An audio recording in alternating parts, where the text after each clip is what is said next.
رب کے حبیب تیری ذات ہے مثالی، نبیوں کے نبی تیری شان ہے نرالی، میں تو امتی ایک بات اور والدین سے ہوں کہتا شاہ بچوں سے کہتا ہوں ماں باپ کی پسند کو سامنے رکھ کے شادی کرو. لو میرج چند دن کا خواب ہوتا ہے، پھر لڑائی کے سوا کچھ نہیں ہوتا ہے. اپنے ماں باپ کی مشورے سے، ان کی رائے سے شادی کرو، برکت ہوگی، ان کی دعائیں ملیں گی. ماں باپ سے کہتا ہوں اولاد کی رعایت کرو، ان پر زبردستی مسلط ایتھے ہی کرنی ہے اور نہیں کرنی، ایتھے ہی کرنی، یہ ظلم نہ کرو، یہ ظلم نہ کرو. شادی بچے کا حق ہے، شادی بیٹی کا حق ہے. شریعت نے بچی کو حق دیا ہے کہ وہ کہے میں نہیں کرنا چاہتی، وہ کہے میں نہیں کرنا چاہتا. یہ نافرمانی نہیں ہے، مسلط مت کرو. میرے نبی نے کہا میں نے جہاں بیٹی دی پہلے آسمان سے فرشتہ آیا، میں نے جہاں شادی کی پہلے آسمان سے فرشتہ آیا. ٹھیک ہے. حضرت فاطمہ کے لیے ابو بکر پیغام لائے، انکار کر دیا. عمر پیغام لائے، انکار کر دیا. علی پیغام لائے، جبریل آ گئے کہ اللہ فرما رہے ہیں فاطمہ علی کی ہے. کہ یا رسول اللہ، آ کے بولی نہیں، چپ. آپ نے کہا علی کیسے آئے؟ چپ. پھر آپ نے خود کہا فاطمہ کے رشتے کے لیے آئے ہو؟ کہا جی ہاں. تو آپ نے کہا انشاءاللہ. جبریل کے آنے کے بعد بھی کہا انشاءاللہ، یہ نہیں کہا بس ٹھیک ہے ہو گیا ڈن، وہی آ گئی ہے ڈن. نہیں نہیں نہیں نہیں. آپ اٹھ کے گھر چلے گئے، علی باہر نکل گئے. باہر صحابہ کھڑے تھے، کہنے لگے کیا ہوا؟ علی کہنے لگے انکار ہو گیا. وہ کہنے لگے کیسے؟ کہ کچھ کہا ہی نہیں. عبد الرحمن بن عوف کہنے لگے کچھ کہا تھا؟ کہ انشاءاللہ کہا تھا. کہ بس پھر ہو گیا ہو گیا. یہ انشاءاللہ کیوں کہا؟ ہاں کیوں نہیں کی؟ اب گھر گئے، کس کو بلا رہے ہیں؟ فاطمہ. کون؟ جنت کی عورتوں کی سردار، حسن حسین کی ماں. جنت میں نور کی چمک اٹھے گی. جنتی پوچھیں گے یہ نور کیسا ہے؟ کہا جائے گا اوپر کی جنت میں علی و فاطمہ مسکرائے ہیں، ان کے دانتوں کے نور سے جنت جگمگائی ہے. آپ نے کہا بیٹی فاطمہ علی کا رشتہ آیا ہے، ہاں کر دوں؟ اللہ اکبر اللہ اکبر. کیا فاطمہ نے انکار کرنا تھا؟ کیا فاطمہ نے انکار کرنا تھا؟ بیٹی علی کا رشتہ آیا ہے، ہاں کر دوں. بیٹی فاطمہ ہو، رشتہ علی کا آیا ہو، اوپر سے جبریل آ چکا ہو، باپ محمد مصطفیٰ صلی اللہ علیہ وسلم ہوں، اور پھر وہ جا کے پوچھیں ہاں کر دوں.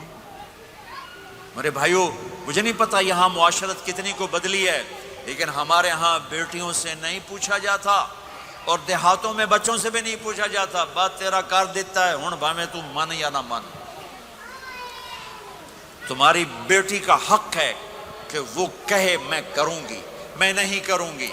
تمہارے بیٹے کا حق ہے وہ کہے میں کرتا ہوں، میں نہیں کرتا. اللہ کے واسطے ماں باپ سے کہتا ہوں جبر مت کرو، جبر مت کرو. بچوں سے کہتا ہوں اللہ کے واسطے لو میرج کے چکر میں مت پڑو.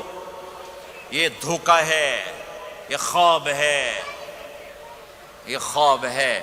زندگی اخلاق سے گزرتی ہے، شکلوں سے نہیں گزرتی. شکل و صورت سے نہیں زندگی گزرتی، اخلاق سے گزرتی ہے. دو واقعے اوپر نیچے ہوئے. ایک خاتون میرے پاس آ کے پھوٹ پھوٹ کے رونے لگی. کہا مولانا میرا خامد کھربوں پتی ہے، اربوں پتی نہیں، کھربوں پتی ہے، پر زبان اتنی گندی ہے کہ مجھے اس نے زندہ مار دیا ہے. اور چند دن کے بعد ایک نوجوان ملا. کہا مولانا زندگی کی ہر دولت موجود ہے، پر میری بیوی کی زبان بہت گندی ہے، میرا گھر برباد ہو کے رہ گیا ہے. ایک جگہ عورت کی تیزی نے گھر کو آگ لگائی ہوئی ہے، ایک جگہ مرد کی تیزی نے گھر کو آگ لگائی ہوئی ہے. گھروں کی آبادی اچھے اخلاق سے ہوتی ہے. بڑوں سے کہتا ہوں چھوٹوں سے رائے لے کر قدم اٹھاؤ. چھوٹوں سے کہتا ہوں ماں باپ کی رائے کو داخل کر کے چلو. اگر دونوں میں اختلاف ہوتا ہے تو پھر تو ماں باپ سے کہتا ہوں اپنے بچوں کی رائے کو ترجیح دو، زندگی انہوں نے گزارنی ہے، یہ میرے نبی کی ایک پاک پاکیزہ خوبصورت زندگی ہے۔ میرے بھائیوں، میں نے آپ کا زیادہ وقت لے لیا، احباب جمع ہے میر حال دل کہہ لے، پھر التفات دلے دوستاں رہے نہ رہے۔ آپ ایک معاشرے میں رہتے ہیں، آپس میں لڑائیاں بھی ہوں گی، جھگڑے بھی ہوں گے، اور بہت سے ایسے ہوں گے عورت عورت سے نہیں بولتی، مرد مرد سے نہیں بولتا۔ ایک بات آپ سب سے کہتا ہوں، یہاں سے اٹھ کر سب ایک دوسرے کو جو لڑے ہوئے صلح کر لینا، ایک دوسرے کو معاف کر دینا، ایک دوسرے کے گلے لگ جانا، ایک دوسرے سے درگزر کا معاملہ کر دینا۔ اور خامد اور بیوی اگر لڑے ہوئے ہوں تو ان کی صلح اتنی طاقتور چیز ہے کہ ان کے صلح کرتے اللہ ان کے پچھلے سارے گناہ معاف کر دیتا۔ شیطان روزانہ اپنی کچہری لگاتا ہے، شیطانوں سے پوچھتے ہمیں کی کر کے آئے ہو؟ جی چوری کرائی، یوں سر ہلاتا ہے، ڈاکہ، نماز نہیں پڑھنے دی، ٹھیک۔ ایک لمبی فہرست ہوتی ہے، وہ ایک لنگڑا شیطان کالا جا پچھو کھلو کے آندا ہے، استاد جی میاں بیوی نے لڑایا، کا پتر شاباش تو اگاں آ جا آ جا آ جا آ جا آ جا، اس کو گلے لگاتا ہے، اس کو پاس بٹھائے، اور کمبخت تو یہ ہے اصل کام۔ خامد اور بیوی کی لڑائی، نسلیں برباد ہو جاتی ہیں، نسلیں۔ ہر کلاس میں ٹاپ کرنے والے لڑکے نے 2 دفعہ خودکشی کی کوشش کی، ماں باپ کی لڑائی، ماں باپ کی لڑائی۔ تو میرے بھائیوں، اپنے نبی والے اخلاق کے ساتھ زندگی گزارنا سیکھو، سچ بولو، یہ آپ کا دیس ہے، اس کو ٹیکس پورا دو، اس کے ساتھ دھوکہ نہ کرو، اس کے ساتھ فراڈ نہ کرو، اس کے ساتھ 2 نمبری نہ کرو، دیانتداری کی زندگی گزارو، سچائی کی زندگی۔ یا مختلف مذاہب کے لوگ رہتے ہیں، سب کو عزت دو، سب کو احترام دو، سب کی قدر کرو۔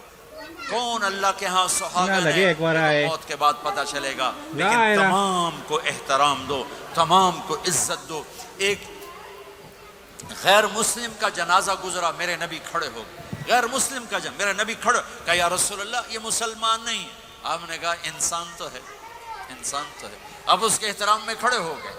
تو بھائیو، تمام اہل مذاہب کو عزت دو، احترام دو، تو انشاءاللہ یہ چھوٹا سا معاشرہ ایک خوبصورت جنت کا منظر بن جائے گا۔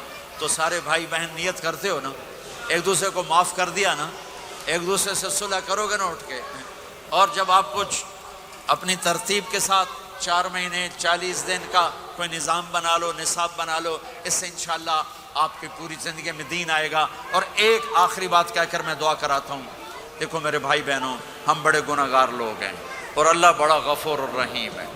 ہم گناہگار ہیں، اللہ غفور الرحیم ہے۔ میرا اللہ کہتا ہے میرا بندہ تو اتنے گناہ کر کہ زمین سے اٹھا کر آسمان کی چھت کو لگا دے، اتنے کر کے زمین سے اٹھا کر آسمان کی چھت کو لگا دے، اس کے بعد صرف ایک دفعہ مجھ سے کہ یا اللہ معاف کر، تو میں سارے ہی معاف کر دوں گا۔ کسی میں اتنا ظرف ہے؟ اتنے کر کے زمین سے اٹھا کر آسمان کی چھت کو لگا دے، پھر